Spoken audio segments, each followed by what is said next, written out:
Hey, welcome to Church at the Well. This is Live on Mission Week at our church. Now, it used to be called Global Week, which is kind of interesting because, full confession here, the reason we called it Global Week is so we wouldn't have to use the word missions. Like some of us grew up in churches where the week that emphasized kind of focus on missions and missionaries was called Missions Week. And we named it Global Week here because, I don't know about you, but in the world I live in and the people I connect with outside the church, missions is a bad word. Missionary is a bad word. And I get it. Many of you in high school have been learning about the impact of colonialism over the past several hundred years, where primarily Western countries moved in and took over in other countries and imposed their culture, imposed their way of living, imposed their religion and their faith, oftentimes, not always, but oftentimes the Christian religion. And so much damage was done through that, intentionally and even unintentionally. And the violence associated with that, and just the way that was ignoring the value and the uniqueness of the cultures and the people that were already there. Certainly in our own country, we have been repenting rightly of the sins that we committed against indigenous peoples in the way that we brought colonialism and tried to rid the people who were originally here of their own culture and their language and their religion. And so there's lots of reasons why this idea of missions is wrapped up in colonialism and why it's a negative word for many people. In fact, one of our international workers, Lizette Lavoie, who has been working for the last 30 years in Guinea, West Africa, when she was at the age of 40 here in Canada, feeling like she wanted to go overseas to work in Africa, to work in Guinea, one of her coworkers, who was a teacher, said to her with kind of disappointment and chagrin and even a little bit of angst, like, "Oh, so you're going to go and destroy the culture of people in Guinea. Is that what you're going to do?" Right? There's a legitimate fear, maybe in your heart or maybe in the hearts of the people who know you or know the church or whatever, of like this idea of missions or colonialization, or, it's not a good thing to force people to believe what you believe. There's legitimate fear with that. And so where that we have landed with that, I think, as Canadians in this culture and maybe in other parts of the world, is we have two mantras that we live by when it comes to the world. One is love the planet. Love the planet. And by that we mean, yes, take care of the earth itself, but also enjoy travel, learn about other cultures, and people love food. Oh, I love travel, or I love learning about other cultures, or I love seeing other sites, or I love being cultured, or I love this type of food or that type of food, or having a broader ethnic palette. That's what we mean, love the planet. Nobody ever thinks that's a dangerous thing. Everyone's like, yeah, no, that's good. That's a good thing. That's something that'd be fun to do, or you should do, and there's nothing wrong with that. Love the planet. And when it comes to the people of the planet, live and let live. You live your life and let other people live theirs. Like, don't mess with their culture. Don't try to change them. Certainly don't try to convince them to believe in a religious sense or a faith sense what you believe. Just live and let live. Love the planet, live and let live. Those are the two mantras that we have as Canadians when it comes to the world around us. But there's two problems with that. One is, as I'm going to hope to kind of explain to you today, live and let live and love the planet can actually be a very selfish and unloving way to live. I know that it comes from a heart maybe of wanting to be peace-loving and kind and just let's live with everybody, and like ideas of tolerance, all of which are good. But unintentionally even, it can actually breed or lead to a very apathetic, unloving, and selfish way to live. And I'm going to show you why. And therefore, we cannot just settle for love the planet and let live. Secondly, for people of God, that is not the way God has called us to live. God actually invites us to do more than just love the planet and live and let live. It's actually an invitation to join him on his mission. We can't actually get away from the word mission, and that's why we called it Live on Mission this week, because God is actually inviting us as people, all people, from every ethnic background, men and women, boys and girls, to join him on his mission. In fact, the entire story of Scripture is that God is on a mission, and he invites us to join him in it. And here's how one of the writers of the biography of Jesus describes the heart of God's mission in the world. He says this: "For God so loved the world." I mean, first of all, that should just put us a little bit at ease and say, okay, what is this mission that God is on? Is it colonialization? No. God so loved the world. This defines the heart of God and the mission that he is on. And he invites us to join him in it. And I want to just take some time today to explain to you why I think living on mission with God can be and is the most loving way to live in the world that we live in. To do that, we're actually going to go through a book in the Old Testament of Scripture, which is significant for a number of reasons. Some of you don't really know how the Bible's laid out. It's actually a library of 66 books, 39 of which are called the Old Testament, or the first half, and 22 are the second, or 27 are the second. But oftentimes, and whether you grew up in the church or not, maybe you have this idea like, oh, the Old Testament, that's the angry God, the wrathful God, and the New Testament, that's about Jesus who comes and rescues us from the angry God. And nothing could be further from the truth. And that's why I want to camp out actually in this book in the Old Testament the book is called Jonah. It's about a man named Jonah, you figure, and they don't exactly know who wrote it. It might actually be he who wrote it himself, Jonah, as a little bit of a confessional, and we'll find out why I say it that way. Just to shorthand, we're not going to read the whole book. It's only 4 chapters, but let me just shorthand the story for you. And if you grew up in church, you had a kid's Bible growing up, maybe you know some of this, or you saw some random VeggieTales movie. It's about this guy, Jonah, who's a prophet, and God comes and says to him, the prophets were God's messengers, God's representatives, and God says, hey, go to the city of Nineveh, which was the capital city of Assyria. Interestingly, Nineveh today is called Mosul, and it was in the news several years ago when ISIS actually took Mosul and in northern Iraq as its capital city. And so that's the ancient city of Nineveh.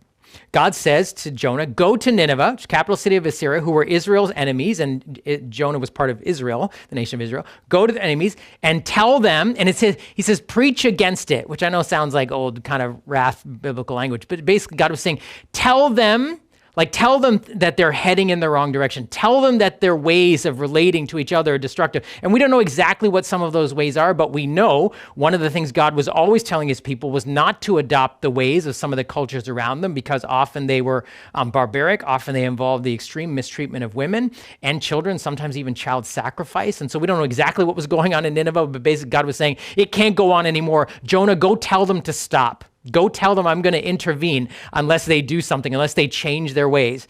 And so Jonah is going to go to Nineveh, but God says, so here's what I want you to do. And Jonah says, no, I'm not going to do that. And he goes the other direction. And through a series of events, God intervenes, one of which is to send this great fish that swallows Jonah and spits him out on the shore. It's kind of gross. And Jonah finally says, okay, fine, I'll go to Nineveh. And so he goes to Nineveh and he walks through the city and tells them, hey, you're going the wrong way. Your ways are destructive. God's going to intervene. God's going to punish you if you keep going this way. You have to stop. He even goes up to the king and the nobles and the people in it. And that's what he does. Now, it's highly likely that I missed a lot of things in Sunday school and wasn't paying attention. Okay, so I'm just going to, right up front, that's highly possible. But my sense of this story was basically that God says, do this. Jonah was disobedient, says, no, I'm going to do this. So God intervenes, gets him swallowed and vomited by a huge fish. So Jonah finally says, fine, I'll do it. And he goes to Nineveh. That's kind of basically what I understood the story was. Which is a huge problem because it totally, I think, hijacks what the key point of this book is. And in fact, the section we're going to read, I think, is the most important, what the whole story is about. And yet, if we think that that's primarily what I've just said to you, or whether you've heard it that way or debated that way, it's hijacked in 3 ways. One, people just kind of get caught up in the drama of it as like, oh, Jonah, and he gets thrown into the sea, swallowed by a fish, spit up, and all that kind of stuff. Or we get caught in debates, well, was it actually? Is that actually what happened? Like, how big was this fish? Was it a whale? Could it actually have swallowed him? Could he have survived in the belly of this thing? Where did he get vomit? So we get all those kinds of conversations. Or probably the worst thing is, which I think was kind of the de facto takeaway we had as kids, was, hey, if God says to do something, you better do it. Otherwise, you're going to get swallowed by a fish or something bad will happen to you. You better obey. And all of that has hijacked what I think is the main point of this whole story. What is actually the heart of the mission of God that invites you and I to live on mission in a way that is so loving in the world around us. And we're going to listen to it because it actually rescues us from this kind of debate about all this stuff and holds up a mirror to our face saying, live and let live and love the planet is not enough. You have to look at this more closely of how you live and relate to the world. So we're going to read it in a moment. It happens at this point where Jonah goes through the city of Nineveh and says, hey, you got to stop doing what you're doing. And in fact, they do. They listen. They turn to God and they say, God, we're sorry. We'll change our ways. And God has compassion on them, grace and forgiveness. And he doesn't intervene. He doesn't punish them. And right after that, here's where we pick up the story. Listen to how Jonah reacts. But to Jonah, this seemed very wrong, and he became angry. He prayed to the Lord, isn't this what I said, Lord, when I was still at home? That is what I tried to forestall by fleeing to Tarshish. I knew that you're a gracious and compassionate God, slow to anger and abounding in love, a God who relents from sending calamity. Now, Lord, take away my life, for it is better for me to die than to live. But the Lord replied, is it right for you to be angry? Should I not have concern for the great city of Nineveh, in which there are more than 120,000 people who cannot tell their right hand from their left, and also so many animals? Friends, the point of this story is not that God said go this way and Jonah went the other way. The point of the story is that Jonah's heart was nothing like God's heart. And God was inviting Jonah to have a heart like his. This story, this whole interaction reveals that Jonah's heart was nothing like God's heart, and God was inviting him to have a heart like his. God was actually inviting Jonah to become more like him. Like, why did God want Jonah to go to Nineveh in the first place? Like, this is so not a story of God says do this and we say how, jump and we say how high. Why did God want Jonah to go to Nineveh in the first place? To Jonah's enemies, to quote, foreigners, to another place. Why? Because God wanted to show his love and compassion. In fact, Jonah, we know Jonah says it. He's like, I knew it. He's mad, right? He's mad at God. He's like, I knew it. I knew it. I knew you would do this. He says, it's almost comical, but sad. Jonah's like, he's so angry. God's like, why are you angry? Yeah, I knew it. I knew you were gracious and compassionate, slow to anger, abounding in love. I knew it. I knew you would act like this. God wanted to show his grace and compassion and forgiveness and love to the people of Nineveh, a people who were making destructive decisions, a people who didn't know him. And so he sends Jonah, his representative, that's what the prophets were, to go and speak to them. And Jonah didn't want any part of it. God says, I want to show my love and grace and compassion to this country. Will you join me? And Noah's like, no. Jonah's like, no, I'm not going to join you. That's why he went the other way in the first place. He even says, you know why I went to Tarshish? You know I went the opposite way, why I didn't go there? Because I knew you were gracious. I knew you were compassionate. This is so beautiful. He's angry, but he's telling us, I know this is God's heart. This is not some Joe on the street. He was a prophet. He was a messenger. He was a representative of God. And God was sending him to his sworn enemies. In fact, we know a little bit of Jonah's background that he probably would have been involved as a prophet in helping the king of Israel reclaim some territory that Assyria had taken from them. And now God was saying, yeah, I want you to go to your sworn enemies, the people who have made life difficult for you, the people you don't know about or care about. And I want you to tell them that I know about them, that I care about them, and I love them. And Jonah's like, I don't want any part of it because I know what you're going to do. I know your heart. This is fascinating, right? I mean, deep down, it's ugly. It's kind of, we see Jonah's heart ugly up front. And this is, nobody told me this when they told me the story of the fish who swallowed this guy. He was a racist. He had a bent and an anger towards a certain people group. He did not want them to be forgiven. He wanted them to be destroyed. In fact, at one point in the book, it says he got up on a mountain after he went and preached them, waiting for the fire to rain down from heaven to destroy. I mean, that's how much he hated them. And then he's mad at God because God didn't do it.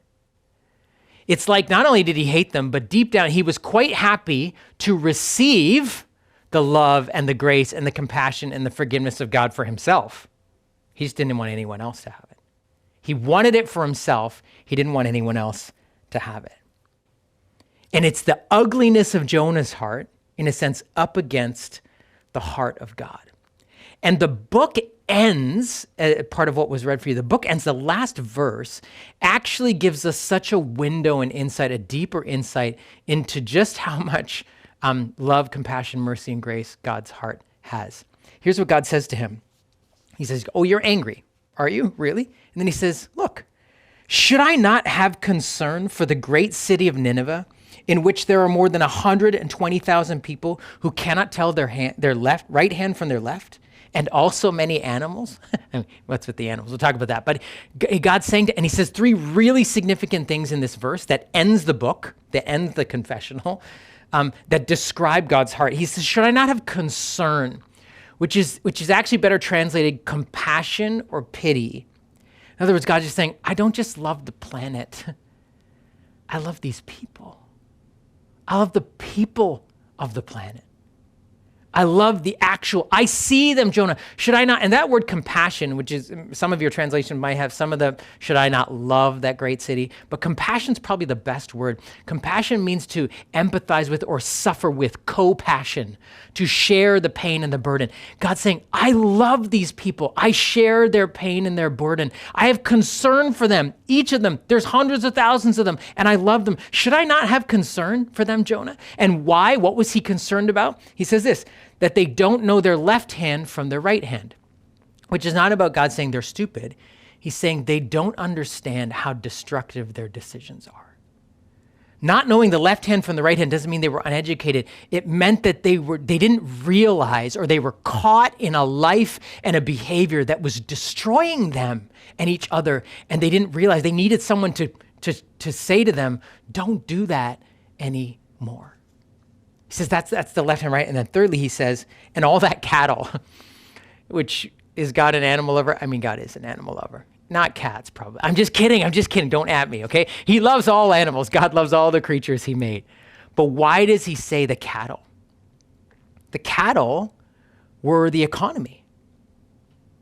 It's like God saying, I see this great city, hundreds of thousands of people, and not just them and the way they're relating, but their well-being, even economically. They're thriving on the whole. I care about all of it. Don't you, Jonah? I have great concern for them. Do you? And obviously the short answer for Jonah was no. I mean, that just shows us how beautiful God's heart is. And it also shows us how ugly the heart of human beings can be. Like, let's not judge Jonah quickly. Maybe we say he should have known better. He was a prophet. He was a racist. He was so angry. But in many ways, we have those same issues. We have those same things within our hearts. To be honest, friends, to say I love the planet and live and let live can be just as selfish and just as apathetic. You know why? I think in part, we say we love the planet because of what the planet gives to us. Like when we dream about traveling, or we love watching Amazing Race, or wherever it is we go in the world, we're not actually thinking about the hundreds of thousands of people that live in those cities, that live in those countries, that live in those places. We're thinking about, oh, I really like their food. Oh, I'd like to be a bit more cultured. Oh, I've always wanted to travel to X. I've always wanted to see X. We're actually loving the planet for ourselves. We think about ourselves, what we gain from it. And when we say live and let live, unfortunately, it ends up being more like what John Lennon's song was, live and let die. Because so many people are dying in the world in these countries. And live and let leave, which basically means I'll let you stay in the condition you're in, which is this, to assume that everything's fine. You're fine, I'm fine, they're fine, we're fine. That country's fine, this country's fine. And we know it's not. Live and let live is actually, can be, not always, but it can be a way even just subtly to say, I don't care enough about what's going on in the rest of the world to do anything about it. They will just live in the conditions they're in poverty, injustice, slavery, famine, whatever. And not just their country, our country too. And so live and let live and love the planet is not enough. It actually reveals that our hearts are not quite like God's. When God says, should I not have compassion on that great city that don't know their left hand from their right hand? My mind thinks about my friend Lisa Chung. Lisa left Toronto to go live in Cambodia and has worked there for many years amongst girls who have been sold into the sex trade. And she's trying to introduce them to Jesus and get them to get out of the sex trade and equip them with education. But you know what she's finding out? She's also working with their parents because many of them at the age of 3 or 4 or 5 are sold into the sex slave industry by their parents or their grandparents for television sets. That's what I think of when he says they don't know their left hand from their right hand. Lisa's trying to help the parents understand human beings are more valuable than personal electronics. It's actually better for you to invest in your young daughter's education to help her. And she said in some of the villages, these young girls, instead of them being sold into slavery, the parents are actually trying to get them into school. And now the parents are proud because their son, their daughter is the first person to graduate from their village. Live and let live is not enough. It makes me think of my friend Damien, who's back here now, but we were roommates in university, but for the last 10 years, he and his family have lived in the Middle East, bringing Jesus to millions of people who don't know Jesus. And friends of his here have said, well, why would you go there? Why would you try to convince them to believe what they believe? You know what he says to them? Because most of the men in that country still beat their wives. And oftentimes they have the power of the law behind them. Because many of the children in those homes are still abused regularly, and there's no way that the perpetrators are ever going to see the light of justice. He says, that's why I'm going. Live and let live is not enough. It makes me think of Lizette, who when her teacher friend said to her, oh, so you're going to destroy the culture of Guinea? And Lizette said to her in her own inimitable way, yeah, some of it. The parts that still practice female circumcision because of their religious beliefs. The parts that actually, that only weapon a woman has against a culture dominated by men is AIDS. And so she uses it to get back in them because she didn't choose it in the first place. She's like, yeah, I'm going to change that. I'm going to destroy the culture where the police give their weapons out to the gangs and the gangs can commit crimes overnight and then bring the money back and they split it with the police. She's like, yeah, I'm going to destroy that part of the culture. Live and let live is selfish and apathetic. It's not enough to love the world. It is not love, and it is not the heart of God. And so, friends, when we are invited to live on mission, first and foremost, God is inviting us to begin to share, capture, to grab, to be infected by his heart, to get God's heart. And I don't know about you, but for me, this week, Live on Mission Week, comes at the perfect time. Because in many ways, these last 2 years have given us very many permissions to be selfish. In fact, we've been told, cut ourselves off from other people, stay away from other people. And we've been obsessed with our own rights and freedoms and all of the disturbances that have been happening in our lives, not to minimize any of those things. And yet, the problems that persist in the world around us, the crises, the injustice, the poverty that existed long before the pandemic continue on. And I need a jolt out of my selfishness, out of my perspective that has been so navel-gazing, looking at my own life, forgetting of the world that God invites me to love with him, to join his mission. And so I believe and I'm praying that this is coming at the perfect time for us as the people of God. In a moment, I want to share with you what I think is a beautiful beginning point and maybe the key to starting to have a little bit more of God's heart and something actually we can do, even if this feels like, oh, I don't know where to start. I want to give you a beautiful place to do that. But before we do, we're just going to pause and the band's going to lead us in a song that maybe is familiar to many of you, or if you've been a part of our church, you've sung it before. But there's a line in the song that says, break my heart for what breaks yours.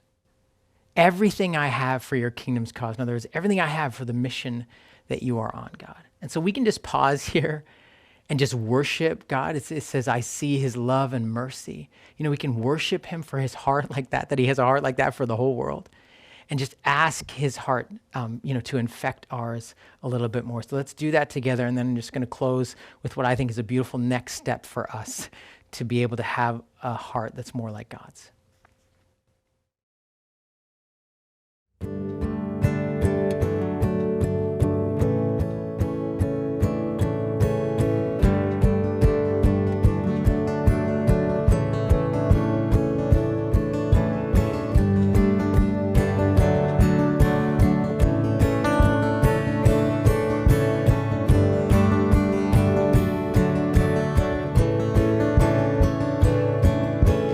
Higher than the mountains that I face.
never fails, never gives up, never runs out on me. Your love never fails, never gives up, never runs out on me. Your love.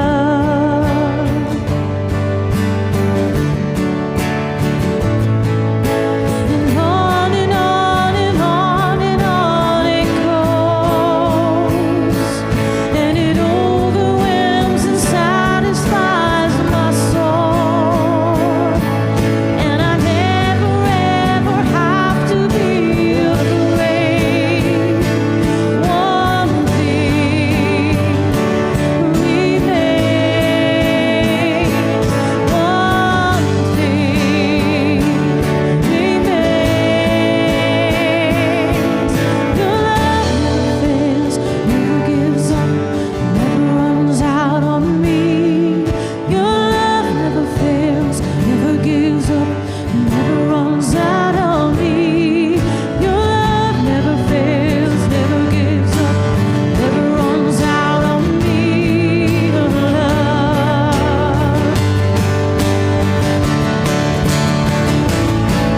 In death, in life, I'm confident and covered by the power of your great love.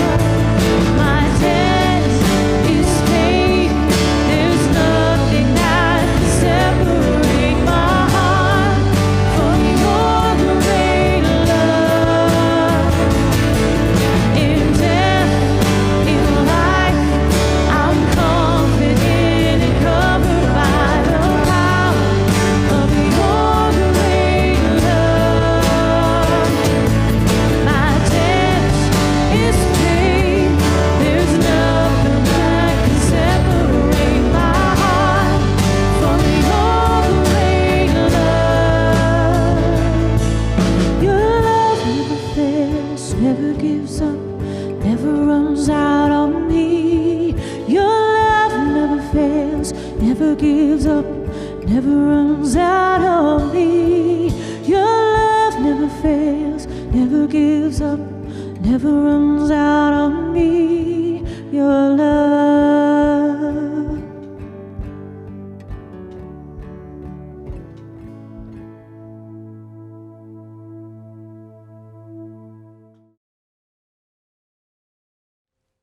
One of the most profound, but I think simple ways to begin to have a heart like God's, and this is just from my own experience and partly why we do a week like this as a church, is to learn to love people who love the world. If you recognize, like I do in my heart, that I don't have a love for the world like God's, we can learn to love people who love the world. And here's what I mean. We as a church family, there's about almost 500 church families in our denomination in Canada, and we support collectively over 250 international workers, people who work around the world, who have gone to different places in the world because they were following God on his mission to that place. That's not the only way we follow God on the mission, but for some people, it means they actually leave where they live and go live somewhere else to follow God. And there are 250 of them in our church family, and a couple that we feel very personally attached to.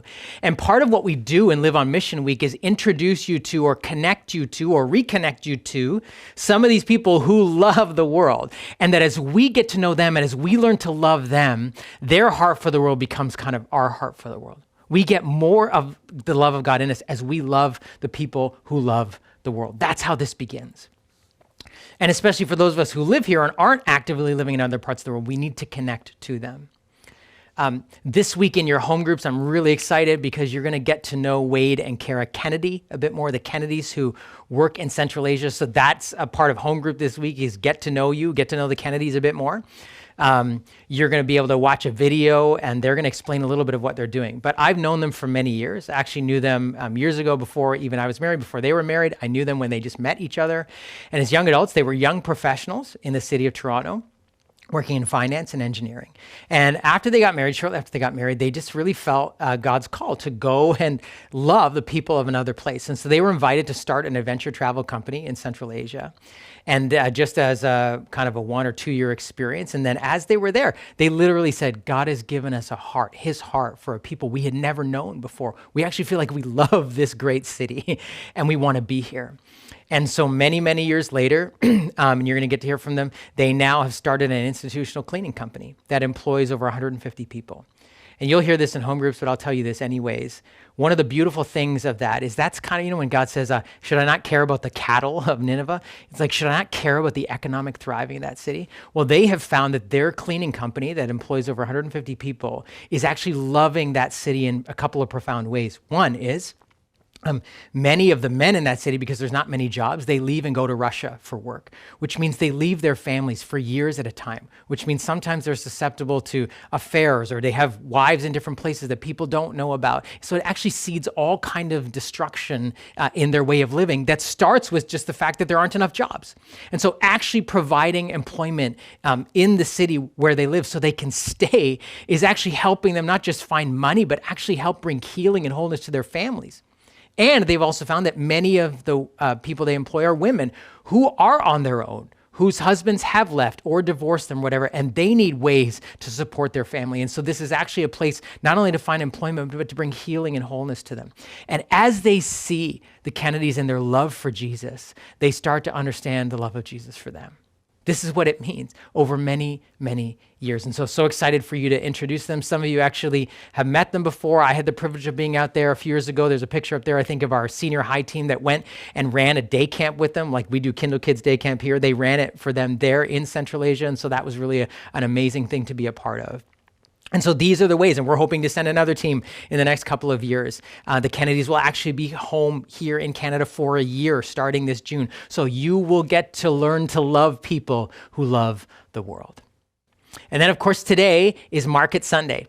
Today's Market Sunday, where 11 years ago, we got the chance to partner with a woman named Lizette Lavoie. And you'll see her picture up there, along with a Ghanaian couple, Lazar and Faith, that she met there many years ago. And of course, that's handsome Rube there. Looking, you can all mention, you saw Rube in his younger days. Pretty cool. I like the pants as well. The pants are awesome. But Lizette and Lazar and Faith started what's called the Kids in Crisis Center, where they look after children who are infected or affected by HIV. And they've had many kids go through their center. Some of them, the ones who don't have HIV, they're able to try to find homes for and adopt. But the ones who do are going to stay at the center for life, partly because they need the meds in order to stay alive and healthy, but partly because this center, this community, Lazar, Lizette, and Faith, they love them. They love this. This is their family. They've adopted them into that place. And we get the chance this year to raise $10,000 to send these kids to school. I think there's a picture of them with their little school. It's a bit blurry. That's Lizette's fault. Okay, we're asking her for better pictures, but she's too busy working to send us great pictures. But some of those kids, I have pictures of them when they were little, when they were 2, 3, and 4, because I got a chance to go on team. We've actually sent 4 teams there over the last several years. And we get the chance to raise $10,000 today to send 20 kids to school for the year. And that is for their uniforms, for their for shoes, for their school fees, for supplies, and for lunches for the year. There are 13 HIV positive kids at the center who are enrolled in school. And then we're adding 7 more to make a total of 20, which would $500 each is $10,000, so that Lizette can hopefully sponsor some other kids in the area. But this is what's so amazing is because of their HIV, and I didn't know this, we found out when we went there, it actually impairs their ability to learn. So they need extra help in school. So often they're behind in school, or people just give up on them and say there's no point. But Lizette and Lazar and Faith believe in them, believe that they deserve the opportunities because of the love of God.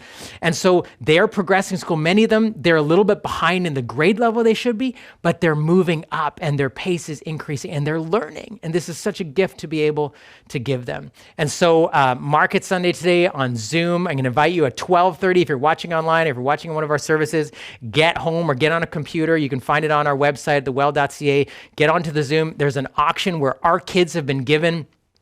They take a microloan, they invest it in a business, and they create something that we buy, which not only is empowering our kids to say, hey, I can make a difference in the world, but also this money raised gets to go and support these kids and send them to school for this year. And anything over the $10,000 total target will be split between our sites to invest in local initiative to love the cities that we are in King and Bolton and Vaughan. So we're so excited for you to do that today. So I encourage you to jump on to Zoom for that. And hopefully in the next couple of years, as things open up again, we'll be able to send another team to Guinea, and you'll have a chance. Maybe you'll say, yeah, I want to go. I want to be there.